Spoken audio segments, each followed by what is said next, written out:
भारत के telecom sector से एक ऐसी खबर सामने आई है जो आने वाले दिनों में करोड़ों मोबाइल यूजर्स के लिए काफी अहम हो सकती है।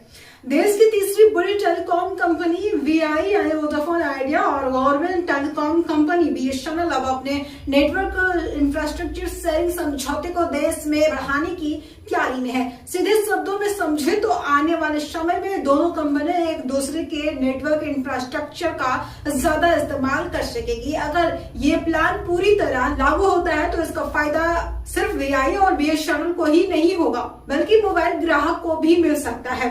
रिपोर्ट्स के मुताबिक मंगलवार को वीआई के सीईओ विजित किशोर और बीएसएनएल के चेयरमैन रोहित जे रवि के बीच एक अहम बैठक हुई। इस बैठक का मकसद नेटवर्क इंफ्रास्ट्रक्चर शेयरिंग समझौते को अंतिम रूप देना बताया जा रहा है। दरअसल नेटवर्क शेयरिंग के तहत बीएसएनएल के ग्राहक कुछ जगहों पर वीआई के नेटवर्क का इस्तेमाल कर सकेंगे, वहीं वीआई भी बीएसएनएल के नेटवर्क इंफ्रास्ट्रक्चर का फायदा उठा सकेगा। इसके साथ ही दोनों कंपनियों के बीच रेवेन्यू शेयरिंग मॉडल भी लागू होने की बात सामने आई है। दोनों कंपनियां एक दूसरे के ग्राहकों से अतिरिक्त कमाई का मौका मिल सकता है। हालांकि ये साझेदारी पूरी तरह नई नहीं है। दिल्ली और मुंबई जैसे टेलीकॉम इंट्रा सर्किल रोमिंग की व्यवस्था रही। अप्रैल 2026 तक बीएसएनएल की तरफ से वीआई को करीब 14 से 41 टावर किराए पर दिए जाने की जानकारी सामने आई थी, लेकिन अब सबसे बड़ा बदलाव ये है कि इस तरह की नेटवर्क पार्टनरशिप को देश भर में विस्तार देने की तैयारी है और यही वजह है कि इस खबर को जियो और एयरटेल के लिए भी महत्वपूर्ण माना जा रहा है। फिलहाल भारतीय टेलीकॉम बाजार में जियो और एयरटेल की मजबूत पकड़ है, वहीं वीआई लंबे समय से अपने नेटवर्क को मजबूत करने और 5G विस्तार की कोशिश कर रहा है। ऐसे में अगर बीएसएनएल का बड़ा नेटवर्क इंफ्रास्ट्रक्चर वीआई के लिए ज्यादा उपलब्ध होता है तो कंपनी की कनेक्टिविटी और कवरेज में सुधार हो सकता है। दूसरी तरफ बीएसएनएल के लिए भी यह साझेदारी काफी अहम है। अगर बीएसएनएल ग्राहक वीआई के नेटवर्क का इस्तेमाल करते हैं, कमजोर नेटवर्क वाले इलाके में कनेक्टिविटी का अनुभव बेहतर हो सकता है।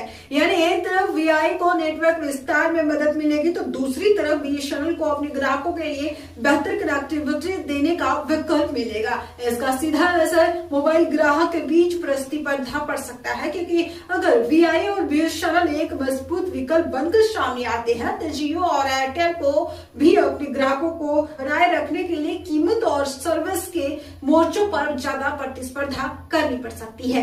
हालांकि यहाँ एक बात समझना जरूरी है, सिर्फ नेटवर्क शेयरिंग से तुरंत ये कहना सही नहीं होगा कि जियो और एयरटेल का दबदबा खत्म हो जाएगा। वीआई और बीएसएनएल को अभी नेटवर्क क्वालिटी, 5G कवरेज और सर्विस के स्तर पर काफी सुधार करना होगा।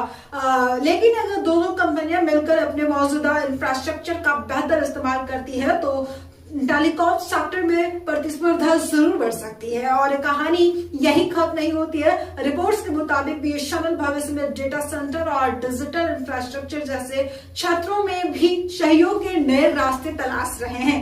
एक्सपर्ट का मानना है कि वीआई के तेजी से बढ़ते 5G नेटवर्क का फायदा भविष्य में बीएसएनएल को भी मिल सकता है। यानी आज की ये नेटवर्क शेयरिंग पार्टनरशिप आगे चलकर बीएसएनएल के 5G विस्तार की दिशा में भी एक कदम साबित हो सकती है। अब देखना होगा कि वीआई और बीएसएनएल के बीच ये समझौता कब तक पूरी तरह लागू होता है और जमीन पर ग्राहकों को इसका कितना फायदा मिलता है। अगर नेटवर्क मजबूत होता है, कवरेज बढ़ती है और कीमतों पर प्रतिस्पर्धा बढ़ती है तो इसका सबसे बड़ा फायदा आखिरकार मोबाइल यूजर्स को ही मिल सकता है। आपको क्या लगता है, वीआई और बीएसएनएल की ये साझेदारी जियो और एयरटेल को सच में टक्कर दे पाएगी? अपनी राय में कमेंट बॉक्स में जरूर बताइएगा।